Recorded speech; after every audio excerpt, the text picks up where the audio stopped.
All right, guys. So, how would the Bears win? That's it's a question I've been asking myself well, quite often. I ask myself on a daily basis that actually. How would the Bears win? I'm a bullish trader, mostly, not mostly, but I prefer bullish markets because we all make more money in bullish markets. Um, you can buy Bitcoin here and sell it up here and make 600%. But if you short up here, you only make 50%, whatever. Yeah. So just a quick video on a few similarities that I noticed. Um, well, we have a neckline here. We have a base. We have this base. We have a neckline. We have this huge gap underneath price. We have this huge gap in volume underneath price, and that in theory should attract price at some point. Okay. The other thing is we have a lot of similarities in the topping process here. The fact that we had the big run up and then we topped out, we got the drop into the neckline, which was, if I actually take this all out here, this neckline was started to form back here. It wasn't here like many people think.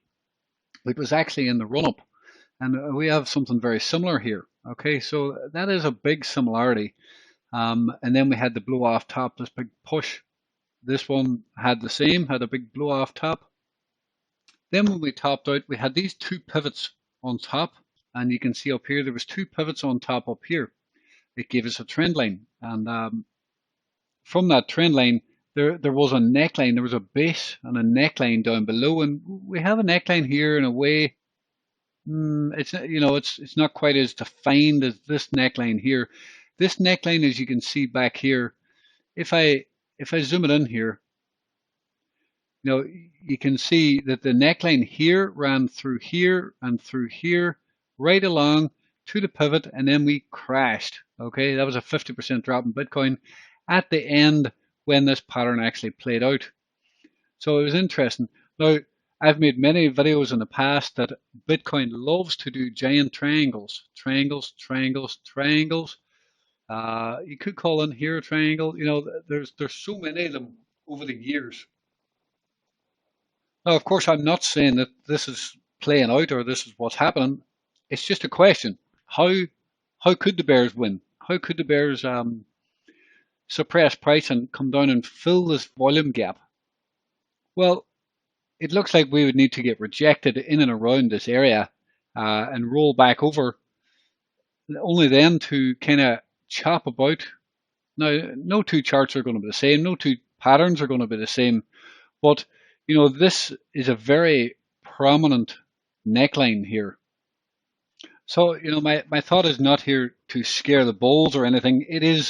My thought process is just answering that question. How can the Bears win? But not only how can the Bears win, this volume gap can act like a magnet at some point. There's basically no volume here, right? This is almost like a gap in price, like a gap in the futures price, where price at some point in the future will like to come back down and fill this out a bit. Who knows? Maybe it'll never happen, but I have to say, price likes to come back and fill this out at some point. So an important thing here, right? If you look right here, you can see, let me just change this. You can see that we're just piercing above the moving averages here, right? When you get a crash, and when you get a crash and when you come back up, price likes to pierce above the moving averages. And from there, it can actually fail, okay?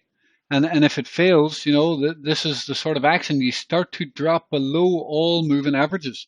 Somehow price then gets stuck below them and can't get out.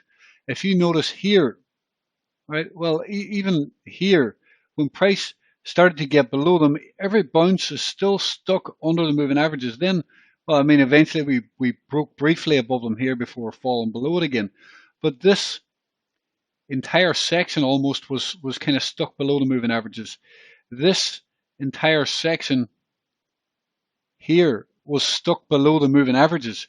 We are at the pinnacle or the apex or the the critical place, the critical location right now where price in fact needs to prove itself.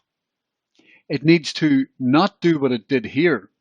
It needs to not do what it did here, and even here. It needs to prove itself and do what it did here, right? Where it may want to consolidate here and it needs to break up. It does not want to fall below these moving averages and get stuck. If I flip to the weekly chart, that was a 3-day chart. Well, you can see here on the weekly chart, it's the same. You can see price barely gets above the moving averages, fails, barely gets above them, fails, barely gets above them, fails. Here, well, after we topped out, once we got here, fell below them, you get stuck below them. This is, it's at that critical point. It needs to prove itself. If we look at the past, price wanted to come back to the red 200 moving average. If we look here in this bear market, price wanted to come back, eventually to the red 200 moving average, eventually to the red 200 moving average. Do we need to come back eventually to the red 200 moving average somewhere down the line and fill this gap? And I'm not making this video to scare people. I'm making this video just to keep people alert and keep a good watchful eye to see if we can hold above moving averages. If we start getting stuck, back in them, maybe these moving averages can suppress price or whatever. At this point, we have to say it's a beautiful 2-week candle, and it's exactly what you want from the bulls, to try and be bullish. What would have me slightly concerned here is if we form this candle, right? If we form this candle on Bitcoin, this for this 2 weeks, if we form that sort of candle, it'll have me concerned that maybe this price wants to break back down. Now, if you look here, and if you look right here, okay, if I can zoom this in for you, you can see this long body with a large wick on top and a large wick on the bottom. If you look at this the 2 wicks, top and bottom, right in here, I want to zoom this in. You can see the big bounce up. The big bounce up was actually a kind of a bearish bounce into the neckline eventually, but you have the long wick on top and a long wick on bottom, kind of indicating indecision. And from there, you formed a bearish narrow-bodied bar in here. And that narrow-bodied bar ended up being a trap, and it ended up trapping the longs, and then we crashed lower.